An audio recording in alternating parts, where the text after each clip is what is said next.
বিশ্বের অন্যতম পরমাণু শক্তিধর দেশ চীন, তাদের কাছে ৬০০টিরও বেশি পরমাণু ওয়ারহেড রয়েছে বলে ধারণা করা হয়। চিরপ্রতিদ্বন্দ্বী যুক্তরাষ্ট্রের হুমকি মোকাবিলায় প্রতি বছরই গোপনে পরমাণু অস্ত্র বাড়িয়ে চলেছে চীন। সেই ধারাবাহিকতায় গোপনে চীন পরমাণু অস্ত্র নিয়ে কতটা তৎপর, এমনই এক চাঞ্চল্যকর তথ্য এসেছে সামনে।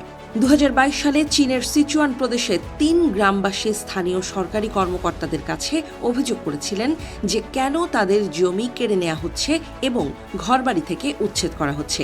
জবাবে কর্মকর্তাদের কাছ থেকে তারা খুব সংক্ষিপ্ত একটি উত্তর পান, আর তা হলো এটি রাষ্ট্রীয় গোপন বিষয়।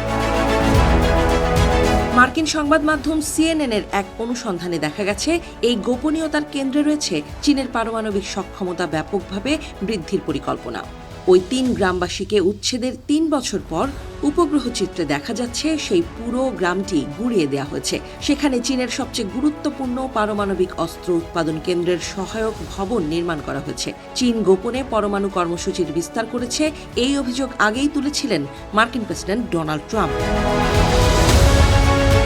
সিচুয়ান প্রদেশের এই সম্প্রসারণের চিত্র এবং চীনা সরকারি নথিপত্র পর্যালোচনার মাধ্যমে প্রেসিডেন্ট ডোনাল্ড ট্রাম্পের প্রশাসনের সেই অভিযোগের সত্যতা পাওয়া গেছে। বেইজিং গত কয়েক দশকের মধ্যে তাদের বৃহত্তম পারমাণবিক আধুনিকায়ন কর্মসূচি পরিচালনা করছে।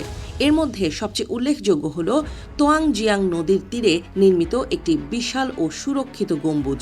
৩,৩৪৪ বর্গমিটার এলাকা জুড়ে বিস্তৃত এই স্টিল ও কনক্রিটের গম্বুজটি তেজস্ক্রিয়তা পর্যবেক্ষণ যন্ত্র এবং বিস্ফোরণরোধী দরজা দিয়ে সজ্জিত। বিশেষজ্ঞদের মতে এখানে ইউরেনিয়াম এবং প্লুটোনিয়ামের মতো উচ্চ তেজস্ক্রিয় পদার্থ মজুদ ও প্রক্রিয়াকরণ করার ব্যবস্থা করেছে চীন। এসব স্থাপনার মাধ্যমে নিজেদের পারমাণবিক শক্তি বহুগুণ বাড়াবে তারা। চলতি বছরের শুরুতে যুক্তরাষ্ট্র ও রাশিয়ার মধ্যে পারমাণবিক অস্ত্র সীমিতকরণ চুক্তি নিউ স্টার্টের মেয়াদ শেষ হওয়ার পর আন্তর্জাতিক উত্তেজনা আরও বেড়েছে। চীনকে অন্তর্ভুক্ত করে রাশিয়ার সঙ্গে একটি নতুন চুক্তির চেষ্টা করছেন মার্কিন প্রেসিডেন্ট ট্রাম্প। এই নিয়ে আগামী মাসে ট্রাম্পের বেইজিং সফরে যাওয়ার কথা রয়েছে। তবে সিচুয়ান প্রদেশের সেই গ্রামটির এই আমূল পরিবর্তন ইঙ্গিত দিচ্ছে যে চীনের পরমাণু অস্ত্র উন্নয়ন কমানোর কোনো আগ্রহ নেই। অন্যদিকে তাইওয়ান ইস্যু এবং ইরানের বিরুদ্ধে যুক্তরাষ্ট্র ও ইসরায়েলের চালানো আগ্রাসনকে কেন্দ্র করে কৌশলগত প্রতিরোধ সক্ষমতা দ্রুত বাড়ানোর নির্দেশ দিয়েছেন চীনা প্রেসিডেন্ট শি জিনপিং। এর অংশ হিসেবেই পরমাণু অস্ত্রের কর্মসূচি জোরদার করেছে বেইজিং। এর ফলে যুক্তরাষ্ট্র ও সোভিয়েত ইউনিয়নের মধ্যকার স্নায়ুযুদ্ধের সময়ের চেয়েও জটিল এক পরমাণু প্রতিযোগিতার সৃষ্টি হতে পারে বলে মনে করছেন অনেক বিশ্লেষক।